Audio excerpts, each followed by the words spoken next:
Hello Year 8, just going to have a little bit of an introduction for you as to what you can expect from GCSE history, taking it next year, and then if you choose to take it into Year 10 and 11 as well.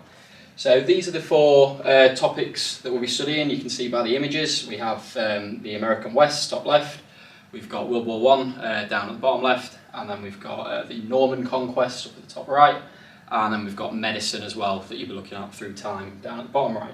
So firstly, I just want to talk to you about why you should study history, okay? What benefits will you receive from studying history? So firstly, you've got the quote at the bottom there. So how can we know where we're going if we don't know where we've already been? Okay, so it's about having knowledge of our past as a society, as a culture, to help us, help inform us as to where we should be going moving forward. So that's why we study history. We've got a few points here for you as well. So you develop skills. It's good for particular careers moving forward, whatever job you want to go into. History can lend some help for you getting into certain career paths. It supports other subjects as well, particularly reading and writing subjects like English. Okay, I'll just talk to you a bit more about that. Further education, it can help you in terms of setting you up for going to college or university, particularly for things like essay writing. Okay, and it's fun. Well, we at least hope you'll find it fun anyway. Okay, so we think it's fun in the department, so we hope you think it's fun. And I'll be going through, again, a few things that you can expect in terms of what you'll be doing in lessons and the sort of fun we'll hopefully be having when you take GCSE. So, the skills that you will develop then. You will develop these skills. Analysis, so being able to look at, read and interpret information, and being able to pick out important parts of it, which I think is a skill that can be used for a lot of life. Okay, being able to actually analyse information, being able to researching and essay writing, which both lend themselves really well to further education, like I mentioned earlier, whether you go into college or university. We've then got understanding of current world affairs, so a lot of our current political world affairs, things that are going on between countries, political issues. A lot of these arise from areas of history that you guys are going to be studying. Communication, so how you communicate your ideas, which of course is a key skill moving forward, whether you're in school, in work, or just in life in general. Communication is massive. Problem solving, arguing and evaluation. So when we say arguing, we mean like debating skills, being able to formulate an argument and put your ideas forward, which again is a really key skill in life. And then evaluation, being able to decide what's important and what's less important in terms of information. So careers that history can help lead into, they are numerous, but ones in particular that lends itself really well to are anything to do with law, because you are weighing up evidence and using evidence, which is common in law practice. Anything to do with politics, as I said, understanding the history of politics, understanding where current political problems and where current political ideas come from. Okay, so it lends itself really well to that. Any work in the public sector, business and marketing can also be, history can also lend itself quite well to, because it's again interpreting information, okay, being able to absorb large amounts of information, interpret that. We've then got journalism, so again understanding, a bit like politics, current world issues, okay, and what's going on in the world, having an understanding of where all these things come from, again lends itself well to that. Teaching as well, if any of you want to go into that. And then things like academia, so like research and archaeology, okay, so digging things up, okay, finding out historical artefacts as well. So it lends itself really well to those careers. There are other ones as well, but they're the main ones. So cross-curricular links, so what subjects can history help you with? So if you take history GCSE, what subjects will it also help to boost and help you in? So English, I would say, is the main one in terms of the reading and writing skills that you develop in English. They really go well together with history. Okay, so if you're someone who, hopefully all of you value English as a GCSE, because it's obviously English is vital for us to be able to communicate with each other and understand the world around us, being able to talk about things. So history lends itself really well to that. Hopefully if you value English, history can help push you on in that subject as well, and vice versa, English would help you in history. If you want to go into anything to do with law and politics, I know we don't offer those here at GCSE, but if you were thinking of studying those at A-level at college, then that would help you with that as well. There's a really nice cross-curricular link with science when we do our medicine unit. There's some sort of basic things to do with medicine and biology in there, which support each other quite nicely. Economics, so things to do with money, okay? Understanding the history of economics, crisis that we've had, things like the Wall Street crash in 1929.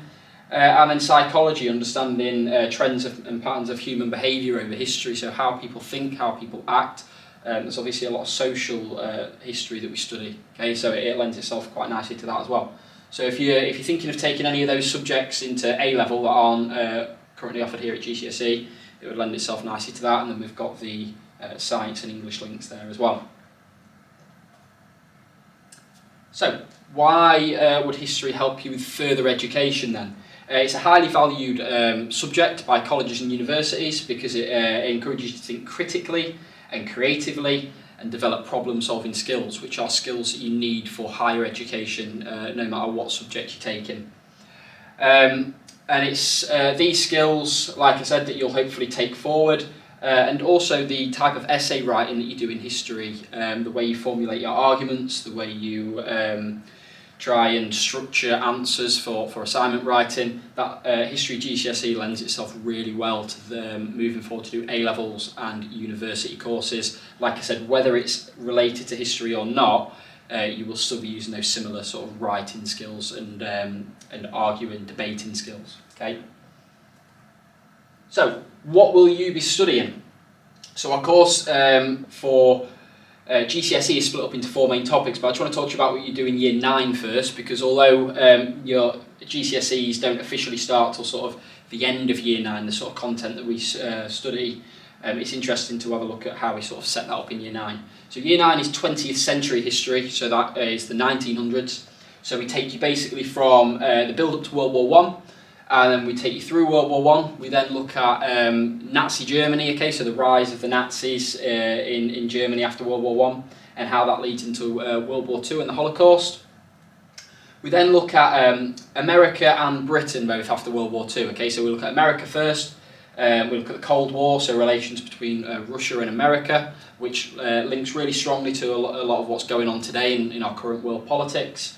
We look at things like the assassination of JFK and the civil rights movement. Again, really links strongly to what's going on at the minute in the world with things like the Black Lives Matter movement, looking at how the history of that and how the civil rights movement links into that. And then we look at Britain after World War II as well.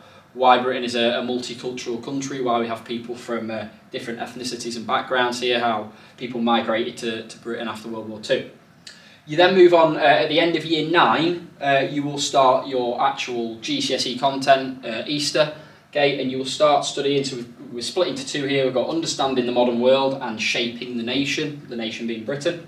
So we'll start off by looking at this part here, the thematic study, medicine, at the end of Year 9. So you'll be studying medicine through the end of Year 9 and into Year 10.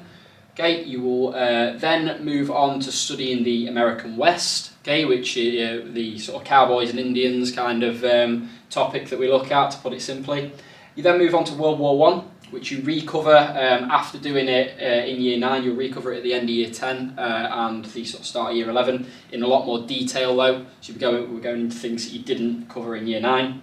And then finally we'll go on to Norman England from 1066 to 1100, and that's what you'll be doing in Year 11 with a specific site study where we'll actually be doing a few lessons on a specific area of England, whether it's a building like a castle or a cathedral or a battlefield or something like that. So you'll actually get an opportunity to study a particular place, and maybe even an opportunity to visit it on a school trip as well, hopefully. Okay. So, what will you be doing in lessons? What can you expect on a kind of lesson by lesson basis? So some of the things that we include, which some of you will have already have experienced as well. Obviously we've been a bit limited with the circumstances lately, but what we try and include are things like reenactments, role plays, investigations. Sometimes do things like murder investigations as well. JFK in Year 9 will do a really detailed murder investigation for that. Analysing historical evidence, so actually looking at historical artefacts. Debates and newspaper articles are just a few of the things that we'll be doing on a lesson by lesson basis. So things that we try and achieve, we try and deliver high quality teaching to you guys and try and keep you engaged in lessons every week, try and plan in things that are going to keep you on your toes and keep you guessing a little bit as well, so the lessons aren't too predictable. History does involve a lot of reading and writing though, so if you're someone who sort of shies away from that, this is an opportunity for you to really challenge yourself and have a go at history and try and develop your literacy skills, your reading, your writing, which are going to be mega important for you moving forwards in your school lives. We endeavour to try and support your learning however we can, so whatever the barrier is, if you feel that there's something putting you off doing history but you want to study it, we will do our best to support you, okay, no matter what that is, to try and become confident and competent historians.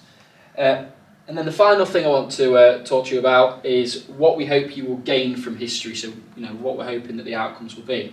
So we're hoping that it will contribute to you becoming inquisitive individuals, people who are curious about the world around you and where current problems or current sort of ideas have arisen from and where they've come from, and who question and challenge what is going on in the world around you. That you don't just accept what you're told, you learn to question it and you learn to think for yourselves, okay, and think independently. We're hoping that some of you might even consider pursuing history further into after your GCSEs to A-level and university maybe.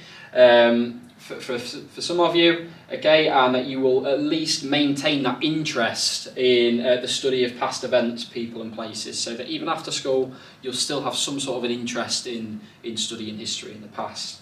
And then finally, we're hoping that you develop and maintain an analytical way of thinking and being able to weigh up evidence and information. Okay, so again, like I said earlier, you don't just take things as people tell you. You actually make judgments and you actually look at information and question things for yourself. Okay, hope that gives you a bit of an outline there, guys, as to what you can expect for year 9, 10, and 11 taking GCSE. And I hope to see a lot of you taking it for GCSE, like I say, when you choose going into year 10. Thank you.